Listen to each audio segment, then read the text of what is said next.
Assalamualaikum warahmatullahi wabarakatuh. Pada video pembelajaran kali ini kita akan membahas organ-organ pencernaan pada manusia. Organ-organ pencernaan pada manusia adalah mulut, kerongkongan, lambung, usus halus, usus besar, hingga anus. Yang pertama adalah mulut. Mulut merupakan organ pencernaan yang akan melakukan proses pencernaan paling awal. Di dalam mulut ada gigi dan lidah yang akan menghancurkan makanan secara mekanik.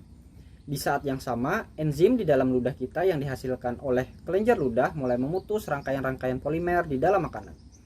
Setelah makanan yang dikunyah cukup halus, muncul dorongan untuk menelan makanan tersebut. Proses menelan ini disebut dengan propulsi. Pada proses propulsi, makanan yang sudah hancur tadi secara mekanik di dalam mulut didorong ke dalam saluran yang lebih dalam. Kemudian yang kedua adalah kerongkongan atau esofagus. Saat menelan makanan secara tidak sadar dilakukan gerakan peristaltik yang dilakukan oleh otot-otot saluran pencernaan. Pada gerakan peristaltik, otot-otot saluran pencernaan bergerak secara bergantian untuk mendorong makanan ke tujuan berikutnya di dalam saluran pencernaan. Pada gerakan peristaltik, otot-otot saluran pencernaan ini akan menjadi lebih kuat sehingga bisa mendorong makanan tersebut ke tujuan berikutnya, yaitu lambung. Selanjutnya, organ pencernaan yang ketiga adalah lambung atau ventriculus. Makanan yang sudah cukup hancur oleh proses pencernaan akan berubah menjadi semacam bubur yang disebut dengan kim. Berbicara tentang lambung, kamu pasti sering mendengar yang namanya asam lambung. Makanan akan dicerna secara kimiawi jadi bentuk yang lebih sederhana. Tetapi ternyata di dalam lambung juga terjadi pencernaan secara mekanik. Proses pencernaan makanan tersebut tidak cuma ditampung dan menunggu asam lambung bekerja, tapi juga digiling dan dihancurkan oleh dinding lambung yang aktif dan bergerak.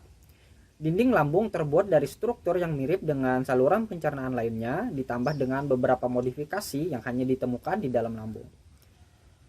Mirip saluran pencernaan lainnya, dinding lambung terdiri dari 4 lapisan utama, yaitu lapisan mukosa, submukosa, muscularis externa, dan serosa.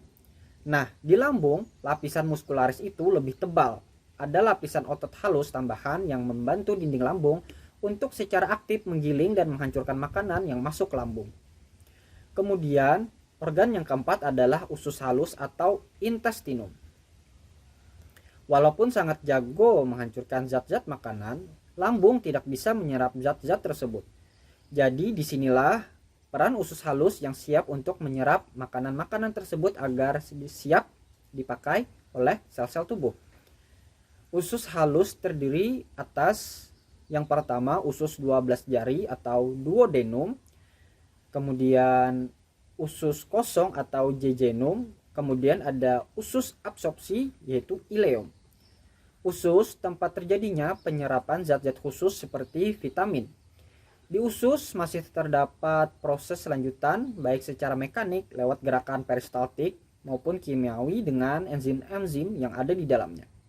Pada proses pencernaan, usus mendapatkan bantuan dari hati, kantong empedu, dan pankreas. Yang kelima adalah usus besar atau kolon. Di usus besar terjadi penyerapan air dan pembusukan sisa makanan. Usus besar sendiri terdiri atas 3 bagian utama, yaitu kolon, rektum, dan anus, yang ukurannya jauh lebih pendek dibandingkan dengan usus halus, yaitu sekitar 1,5 meter. Tapi diameternya 2 kali lebih besar.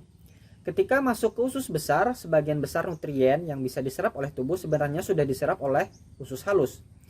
Fungsi usus besar yang utama adalah menyerap sisa air yang ada di feses dan menyimpan feses tersebut sampai dia siap untuk keluar dari tubuh kita. Nah, selagi menunggu keluar, sebenarnya di usus besar juga terjadi proses pencernaan. Tapi di usus besar pencernaan bukan dilakukan oleh enzim-enzim, tapi dilakukan oleh bakteri yang hidup di dalam usus besar. Bakteri-bakteri ini akan mencerna bagian kim yang tidak bisa dicerna oleh tubuh dengan menggunakan ribuan enzim yang bisa mereka buat sendiri. Proses ini akan menghasilkan vitamin-vitamin penting dan asam lemak yang masih bisa diserap oleh usus besar kamu. Selain itu, bakteri ini juga menghasilkan gas-gas seperti karbon dioksida, metana, hidrogen sulfida dan merkaptan, kamu pasti sudah tidak asing dengan kejadian buang angin. Kemudian yang terakhir adalah anus. Makanan yang sudah selesai diproses mesti harus dibuang sisa-sisanya agar tidak menumpuk di dalam tubuh. Maka dari itu, anus menjadi organ terakhir untuk membantu pembuangan sisa makanan atau defekasi. Itulah proses pencernaan yang terjadi di dalam tubuh kita. Pencernaan ini terjadi di saluran pencernaan, jadi kita harus menjaga saluran pencernaan kita. Pencernaan dimulai dari mulut, kerongkongan atau esofagus, lalu menuju ke lambung. Setelah itu menuju usus halus untuk diserap nutrien dan vitaminnya, kemudian menuju usus besar, dan yang terakhir dikeluarkan melalui anus. Sekian pembelajaran mengenai organ pencernaan manusia, semoga bisa bermanfaat. Wassalamualaikum warahmatullahi wabarakatuh.